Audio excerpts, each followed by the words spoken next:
संसदको तल्लो सदन प्रतिनिधि सभा विघटनको विरोध गर्दै काङ्ग्रेसले देशका 165 वटा निर्वाचन क्षेत्रमा आज विरोध प्रदर्शन गरेको छ।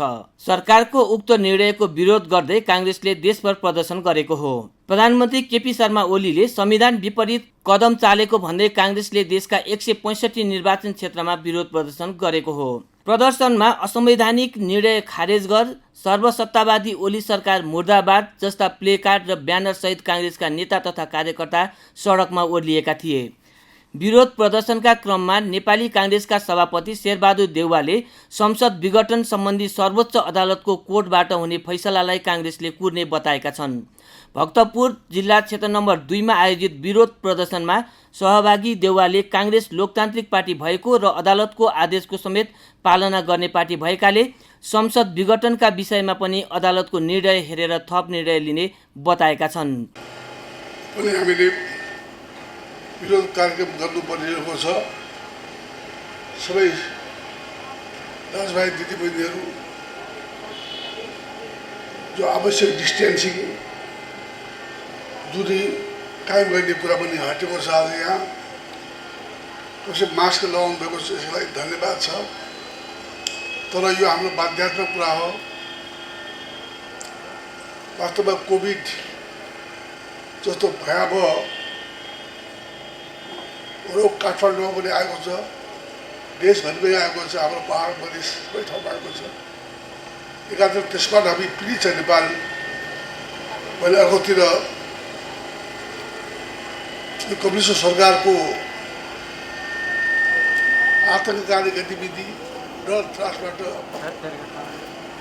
समाजलाई मुक्त गर्नुपर्ने छ। त्यस्तो अवस्थामा आज हामीले नयाँ परिस्थिति आएको छ, जो अहिले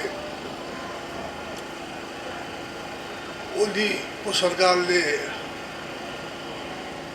संसद भङ्ग गरेर निर्वाचनको तिथि समेत घोषणा गरिसकेको छ।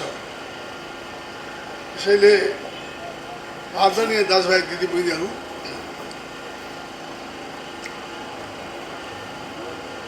अहिलेको बेलामा मैले अरू पार्टीका पनि आएका थिएँ, भेट्न मैले भने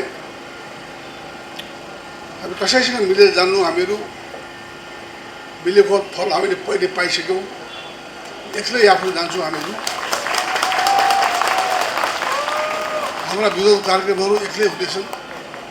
जस्तो आज भएको छ, भोलि कोभिडको अवस्था हेरेर, कोरोनाको अवस्था हेरेर फेरि पनि हामी कार्यक्रम राख्दैछौँ।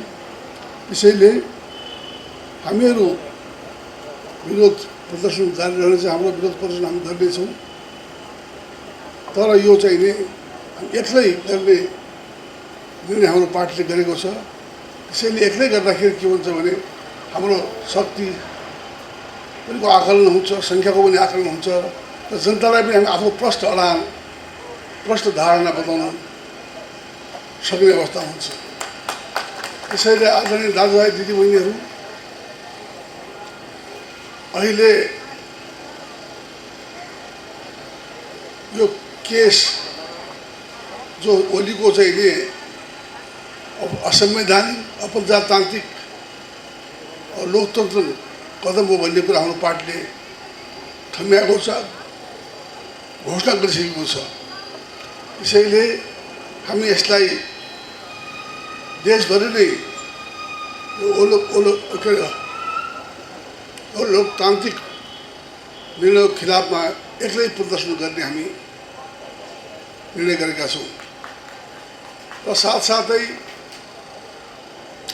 अहिले यो मुद्दा अदालतमा छ। हाम्रो पार्टी अदालतको निर्णय मान्ने पार्टी हो। हाम्रो पार्टीले सधैँ अदालतलाई सम्मान गरेको छ।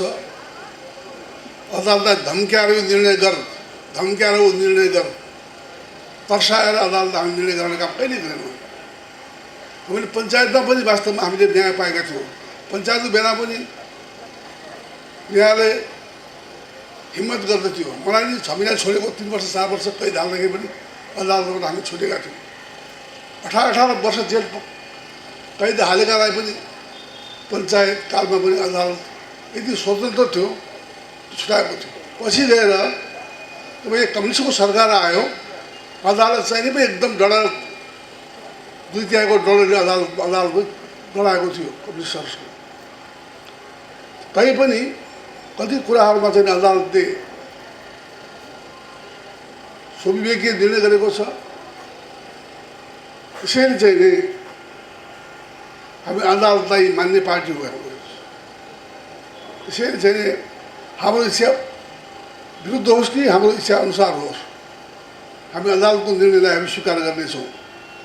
त्यसैले अदालतलाई कुनै पनि किसिमको हस्तक्षेप, धम्काउने, तर्साउने हामी काम गर्दैनौँ। त्यसकारण स्वविवेकीय अधिकार छ, अदालतले निर्णय गर्ने अधिकार छ। त्यसै कारण चाहिँ नि अदालतको निर्णयसम्म हामी पर्खिन्छौँ। अदालतको निर्णय मान्ने पार्टी हो हाम्रो पार्टी। त्यसैले अदालतको निर्णय जे हुन्छ त्यसलाई हामी स्वीकार गर्नेछौँ। त्यसैले हामी त्योभन्दा पनि अदालतको निर्णय आफ्नो ठाउँमा छ होला, जस्तो निर्णय हुन्छ त्यस निर्णयको लागि तयार हुनुपर्छ हामीले। तर आफ्नो देशमा सङ्गठन गर्ने, जनसम्पर्क बढाउने,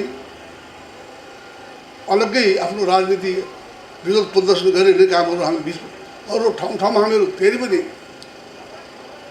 हामीहरू कार्यक्रमहरू दिने नै छौँ। त्यसैले एउटा कुरा हामी ध्यान दिनुपर्ने के छ भने हाम्रो पार्टी जिम्मेदार पार्टी हो। तर हामी चाहिँ वास्तवमा यो बाध्यात्मक कुरा हो। अहिले यो कोरोनाको बेला पनि हामीले यो आमसभा गर्ने थिएन, हेर्नुहोस्, विरोध प्रदर्शन गर्ने थिएन। तैपनि चाहिँ बाध्यताले गरेका हौँ। अब पनि त्यसो भए टाढा बस्नु होला साथीहरू। यो चाहिँ दूरी 2 गजको 2 मिटरको दूरी चाहिँ नि राख्नु होला। भोलिका दिनमा पनि धेरै कुराहरूमा चाहिँ ध्यान दियो भनेदेखिलाई हाम्रो चाहिँ कोभिडबाट, कोरोना जस्तो चाहिँ यो पेन्डेमिक भन्छ यसलाई, यो चाहिँ यो महामारी आएको छ, यसबाट बच्न सकिन्छ भन्ने पनि सबैले भनेका छन्। अहिलेसम्म भ्याक्सिन आइसकेका छैन, हुन त आउला, अवश्य 5 1 वर्षभित्र त आउला भन्ने पनि छन्, कोही 6 महिनाभित्र आउँछ भन्ने छन्। भ्याक्सिन आए पनि नेपाल पुग्न 1 वर्ष लाग्न सक्छ। त्यसै कारण चाहिँ नि भ्याक्सिन नआउँदैसम्म हामीले चाहिँ नि हाम्रो चाहिँ डिस्टेन्सिङ मेन्टेन गर्नुपर्छ। के कुराहरू भनेका छन् यो अहिले डाक्टरहरूले, विशेषज्ञहरूले चाहिँ त्यसो अनुसार हामीले हिँड्नुपर्ने हुन्छ। त्यसै कारण त्यसै रूपमा जानलाई पनि अनुरोध गर्न चाहन्छु। त्यसैले चाहिँ नि हामी चाहिँ नि हाम्रो पार्टी अलग्गै विरोध प्रदर्शन गरिरहनेछ, गर्नेछ। र साथसाथै कोभिडको पनि ध्यान राखेर पेन्डेमिक जो आएको छ त्यसको पनि ध्यान दिएर हामीले आफ्नो कार्यक्रम बनाउनेछ। र साथै हाम्रो पार्टी अदालतमा विचाराधीन मुद्दा जसलाई सबजुडिस केस पनि भन्छ अङ्ग्रेजीमा, त्यो विचाराधीन केस जो छ, अदालतमा विचाराधीन केसमा हामीले केही बोल्ने कुरा छैन, न यता न उता। त्यसै कारण चाहिँ नि अदालतले निर्णय गर्न स्वतन्त्र छ। अदालतलाई तर्साएर धम्काएर यो निर्णय गर्नु भन्ने हाम्रो पानी पनि छैन, चलन पनि छैन। पहिलेदेखि नै हामीले अदालतको स्वविवेकीय निर्णय मान्ने हाम्रो पार्टी हो। त्यसैले चाहिँ अदालतलाई हामीले चाहिँ सबैभन्दा स्वतन्त्र निकाय मानेका छौँ। त्यो के भनेदेखिलाई यो चाहिँ सरकारले बदमासी गर्न सक्ला, संसदले बदमासी गर्न सक्ला, अन्तिम ठाउँ भनेको न्यायालय हो। न्यायालयको निर्णय मान्ने हाम्रो पार्टी हो। अन्तिम ठाउँ भनेको न्यायालय हो। न्यायालयबाट चाहिँ जस्तो निर्णय हुन्छ, हाम्रो पक्षमा होस् कि विपक्षमा होस्, त्यो निर्णय मान्नुपर्छ। मान्दै आएको संसारभरि नै हरेक मुद्दा मामिलामा पनि एउटा निर्णय एउटा पक्षको लागि हुन्छ नि, एउटा पक्षको खिलाफमा हुनसक्छ। ज्यान मुद्दा होस् कि हरेक मुद्दामा, फौजदारी मुद्दा होस्, देवानी मुद्दा होस्, हरेक मुद्दामा चाहिँ नि मुद्दाको फैसला एउटाको पक्षपातको विपक्षमा हुन्छ। मन परे पनि नपरे पनि मान्ने चलन छ नेपालीहरूको। संसारभरि नै न्यायालयको स्वतन्त्र न्यायालय हो। त्यस कारण न्यायालयको निर्णय, अदालतको निर्णय हामीले मान्नेछौँ। त्यसै कारण अदालतमा सब्जुडिस केस विचाराधीन मुद्दामा हामीले यो गर उ गर भनेर प्रेसर दिन सक्दैन। हाम्रो पार्टी दिँदैन, हाम्रो पार्टी भन्दैन। त्यसैले चाहिँ अदालतको जो निर्णय हुन्छ त्यो निर्णय हामी मान्नेछौँ। तर हामी अहिलेदेखि नै देशभरिमा ओलीको असंवैधानिक अप्रजातान्त्रिक कदमको विरुद्धमा हामी चाहिँ विरोध प्रदर्शन गरिरहनेछौँ। हाम्रो पार्टी एक्लैले विरोध प्रदर्शन गरिरहनेछ। छिट्टै केन्द्रीय समितिको मिटिङ बसाएर हामीले फेरि अर्को निर्णय गरेर कहाँ गर्ने यो आजको चाहिँ देशभरि जो हाम्रो चाहिँ यो जो हाम्रो प्रदर्शन छ, त्यो विरोध प्रदर्शन छ, त्यसको पनि मूल्याङ्कन गरेर आउँदा दिनमा हामी कार्यक्रम बनाउनेछौँ। तर साथसाथै हामी कोभिडको पनि पेन्डेमिकको पनि जो फैलिएको छ यसबाट नेपाली जनतालाई फेरि दुःख नहोस्, मार्न परोस्।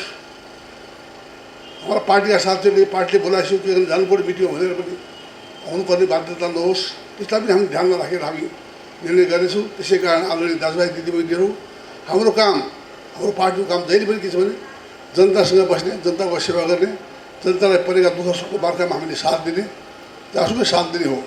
र साथसाथै त्यसै काम हामी लाग्नुपर्ने बाहेक हामीसित आफ्नो ठाउँ बाटो छैन। र हामी कानुन मान्ने पार्टी, अदालत मान्ने पार्टी हुनाले अदालतको निर्णय, सर्वोच्च अदालतको निर्णय हामी पर्खिन्छौँ। र साथसाथै विरोध प्रदर्शन हामी कार्य गरिरहनेछौँ। र अदालतको जो निर्णय हुन्छ त्यो निर्णयलाई हामीले मान्दै आएको छ हाम्रो पार्टीले सधैँ, अब पनि मान्ने विश्वास दिलाउँदै बिदा हुन्छु। र साथसाथै देशभरका सबै साथीहरूलाई, यहाँका सबै साथीहरूलाई होलीका लागि तयार हुनुका लागि जनसम्पर्क बढाएर भोलि अरू प्रदर्शन गर्नुपर्ने हुनसक्दछ। त्यसैले हामी सबै साथी तयार रहन भन्ने अनुरोध गर्न चाहन्छु। यत्रो सङ्ख्यामा खादिएर बस्नुभएको छ, त्यसको लागि यत्रो कोरोनाको महामारीको बेला पनि पार्टीका लागि साथीहरू दाजुभाइ दिदीबहिनीहरू यहाँ आउनुभएको छ। त्यसका लागि पनि हार्दिक धन्यवाद दिँदै म धेरै तपाईँको समय लिन चाहन्छु। यस्तो बेलामा अब फेरि पनि आउने नै छौँ। केही भन्दै म बिदा हुन्छु। धन्यवाद। जय नेपाल। यस्तै सम्बोधनका क्रममा सभापति देउवाले प्रधानमन्त्री केपी शर्मा ओलीको संसद विघटनको निर्णय असंवैधानिक र अलोकतान्त्रिक भएको पनि स्वीकार गरेका छन्। यता काङ्ग्रेस वरिष्ठ नेता रामचन्द्र पौडेलले पनि अदालतले प्रतिनिधि सभा पुनर्स्थापनाका पक्षमा फैसला गर्नेमा आफूहरू विश्वस्त रहेको बताएका छन्। तनहुँ क्षेत्र नम्बर 2 भिमादको विरोध सभालाई सम्बोधनका क्रममा वरिष्ठ नेता पौडेलले सरकारले प्रतिनिधि सभा विघटन गरेर गल्ती गरेको र अदालतले त्यसलाई सच्याउने विश्वास व्यक्त गरेका हुन्। यस्तै काङ्ग्रेस प्रवक्ता विश्वप्रकाश शर्माले प्रधानमन्त्री केपी शर्मा ओलीले संसद विघटन गरेर महागल्ती गरेको बताएका छन्। विघटित संसद खोज्न सडकमा काङ्ग्रेस आएको पनि प्रवक्ता शर्माले प्रस्ट्याएका छन्। प्रधानमन्त्री केपी शर्मा ओलीको संविधानप्रति बदनियत रहेको जनाउँदै शर्माले प्रतिनिधि सभा विघटनको दोषीमा प्रधानमन्त्री पहिलो स्थानमा रहेको तथा प्रचण्ड माधव नेपाल पनि उत्तिकै दोषी रहेको आरोप लगाएका छन्। उनले राष्ट्रपति विद्यादेवी भण्डारीलाई पनि पूर्व राष्ट्रपति रामवरण यादवको भूमिका स्मरण गर्न सुझाएका छन्। यस्तै नेपालगञ्जमा सम्बोधन गर्दै नेता गगन थापाले संसद विघटनको विषयमा सर्वोच्च अदालतले न्याय दिने आशा धेरै जनताले लिएको बताएका छन्। अदालतले न्याय देओस् श्रीमान, अदालतप्रति जनताको आस्था र सम्मान छ, श्रीमान न्यायको हत्या नहोस्, सम्बोधनका क्रममा नेता थापाले भनेका छन्। नेता थापाले काङ्ग्रेसले अदालतको आदेशको पालना गर्ने समेत बताए।